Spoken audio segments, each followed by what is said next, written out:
সবাই বলছে মা কি যে বলো না, আমি কি সবসময় ঘটাতে আসি নাকি? তাহলে কেন এসেছিস? আরে বাবা আমি তো বিপদের করে এসেছি। মানে সবাই জটিলাকে খুব ভয় পাচ্ছে, বলতে গিয়ে জনতা যেন জীবনটা আলস করে যাচ্ছে। জটিলা বলছে শোন, ভয় পেতে হবে না, বল কেন এসেছিস? সবাই বলছে জানো না, আমার একটা সর্বনাশ হয়ে গেছে। কি সর্বনাশ? ওই ঘরে ফেরার সময় আমাদের এই নবলক্ষ ধেনু আছে না, ওই ধেনুর পাল থেকে শ্যামলী গাভীর কমলি বাছুর হারিয়ে গেছে। বাছুরকে হারিয়ে মার তার অবস্থা জানো না, তা আমি সেই অবস্থা থেকে বাছুরি খুঁজতে এসেছি। জটিলা বলছে বাছুরি পেয়েছিস? বলে কি করে পাবো? জানো মা, আমি একটা দৃশ্য দেখলাম। কি দেখেছি ভালো করে বলো, মানে সব কথাবার্তা উল্টো পাল্টা হয়ে গেছে। আমা জানো কি হয়েছে? শুনলে শোনো। শ্যামলী কাঁদিছে,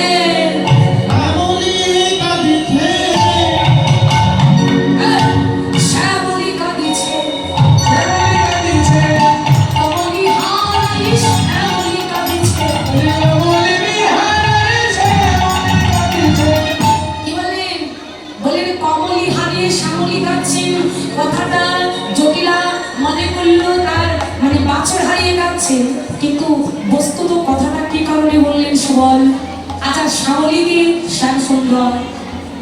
শ্যামলী হলো শ্যাম সুন্দর, আর কমলীকে কমলী হলো আমাদের রায় কমলী। এই সত্যি কি তাই নয়? আজকে কমলী অর্থাৎ রায় কমলীকে হারিয়ে আমার শ্যাম সুন্দর কাছে, সেটা তো আর বলা যাবে না, তাই একটু কায়দা করে বললেন। এবার কি হচ্ছে জানো? মা বলছি কেন এসেছিস? বাছুরি খুঁজতে। তা বাছুরিটা পেয়েছি? বলে হ্যাঁ মা। কোথায় পেলি? ওই তোমাদের ঘরের সামনে ঘাস খাচ্ছিল।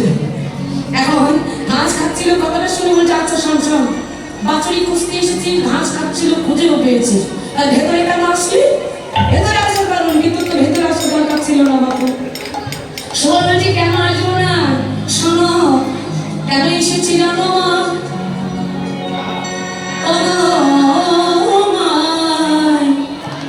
কেন এসেছি জানো?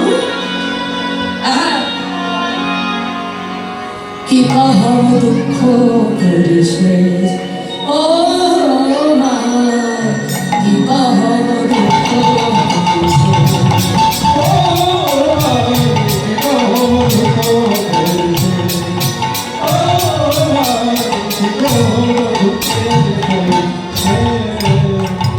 আমি বছরে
সেই কথা বলছো? তাহলে শোনো কেন তোমার ঘরের ভেতরে ঢুকলাম।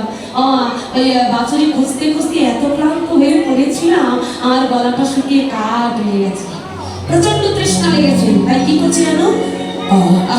আমি পিয়াসে মর